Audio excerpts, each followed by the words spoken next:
ನೋಡ್ರಿ, ಇವತ್ತು ಡಿ.ಕೆ. ಶಿವಕುಮಾರ್ ಅವರು ಮುಖ್ಯಮಂತ್ರಿಯಾಗಿ ಪ್ರಮಾಣ ವಚನ ತಗೊಳಕತ್ತಾರ. ಒಪ್ಪೋ ತಪ್ಪೋ ಸರಿನೋ ಇನ್ನೊಂದು ಮತ್ತೊಂದು ಗೊತ್ತಿಲ್ಲ. ಒಟ್ಟನ್ಯಾಗ ಸಂವಿಧಾನಾತ್ಮಕವಾಗಿ ಒಬ್ಬ ವ್ಯಕ್ತಿ ಮುಖ್ಯಮಂತ್ರಿ ಗಾದಿ ಏರಿದ ಮೇಲೆ ಅದಕ್ಕೆ ಪ್ರಶ್ನೆ ಮಾಡಕ ಬರಲ್ಲ. ಹಿನ್ನೆಲೆಗಳು ಏನೇ ಇರಬಹುದು ಅಥವಾ ಭಿನ್ನಾಭಿಪ್ರಾಯಗಳು ಏನೇ ಇರಬಹುದು, ಅದನ್ನ ಕಾನೂನಾತ್ಮಕವಾಗಿ ತೊಡಕುಗಳು ಇದ್ದವಂದ್ರೆ ಆಮೇಲೆ ಸರಿ ಮಾಡ್ಕೋಬೇಕು. ಅದಕ್ಕೂ ಕೂಡ ಸಾಕಷ್ಟು ಕಾನೂನಿನ ದಾರಿಗಳು ಮಾರ್ಗಗಳು ಇರ್ತಾವ. ಇಲ್ಲಿ ಇನ್ನೊಂದು ವಿಷಯ ಗಮನಕ್ಕೆ ತಗೋಬೇಕಾಗತ್ತ. ಮಾನ್ಯ ಡಿ.ಕೆ. ಶಿವಕುಮಾರ್ ಅವರು ಇವತ್ತು ಏನು ಮುಖ್ಯಮಂತ್ರಿ ಗಾದಿಗೆ ಏರಾಕತ್ತಾರ, ಸ್ವಲ್ಪ ಸೆಕ್ಯುಲರ್ ಆಗ್ಲೇಬೇಕಾಗತ್ತ. ಆಯಾ ಒಂದು ಅವರ ಭೇಟಿಗೆ ಬರೋ ಪ್ರಯತ್ನ ಅಂತೂ ಮಾಡ್ಯಾರ.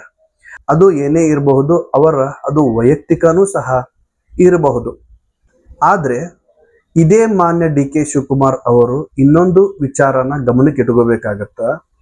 ಎಲ್ಲೋ ಒಂದು ಕಡೆ ಅವ್ರು ಅನ್ಕೊಂಡಿರಬಹುದು, ನಾನು ನೊಣವಿನಕೆರೆ ಅಜ್ಜಯ್ಯನ ಕೃಪಾಶೀರ್ವಾದದಿಂದ ಇವತ್ತು ಈ ಮಟ್ಟಕ್ಕೆ ಬಂದೆ ಅಂತ. ಆದ್ರೆ ಅಕಸ್ಮಾತ್ ಆಗಿ ಅವ್ರೇನಾದ್ರೂ ಈ ವಾಕ್ಯಗಳನ್ನ ಈ ಪದಗಳನ್ನ ಬಳಸಿದ್ರ ಅದು ಸಂಪೂರ್ಣ ತಪ್ಪು ಅಂತನ ಅನ್ಬಹುದು. ಯಾಕಂತಂದ್ರೆ ಒಬ್ಬ ವ್ಯಕ್ತಿ ತನ್ನ ಶ್ರಮ ಇಲ್ಲದೆ ಮೇಲ್ಮಟ್ಟಕ್ಕೆ ಬರಕ್ ಸಾಧ್ಯನೇ ಇಲ್ಲ. ಅಸಾಧ್ಯದ ಮಾತು.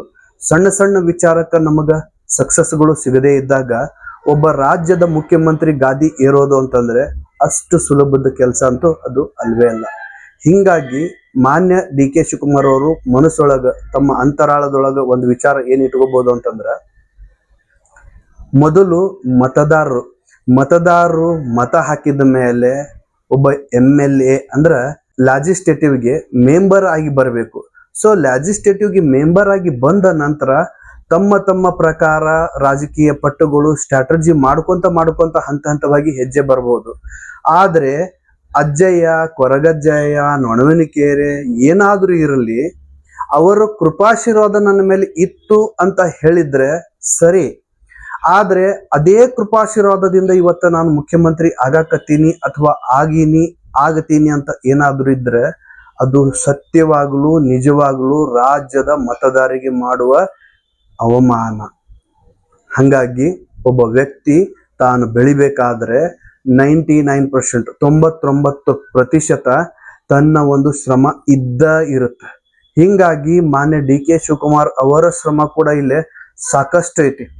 ಇಂಥ ವಾತಾವರಣದೊಳಗೂ ತಾವು ಹಿಡಿದಿರೋ ಪಟ್ಟನ್ನ ಸಡಿಲ್ ಮಾಡ್ಲಾರ್ದ ಮುಖ್ಯಮಂತ್ರಿ ಗಾದಿಗೆ ಏರ್ಬೇಕು, ಮುಖ್ಯಮಂತ್ರಿ ಗಾದಿ ಏರ್ಲೇಬೇಕು ಅಂತ ಹೇಳಿ ಏನು ಅವರು ನಿರ್ಧಾರ ಅದರಂಗ ಪಟ್ಟುಗಳನ್ನು ಬಳಸಿದ್ರು, ಸ್ಟ್ರಾಟಜಿಗಳನ್ನು ಬಳಸಿದ್ರಲ್ಲ, ಇದು ಕೆಲಸ ಮಾಡಿರ್ತೈತಿ ಹೊರತು ದೈವನ ತಗೊಳ್ಬಹುದು.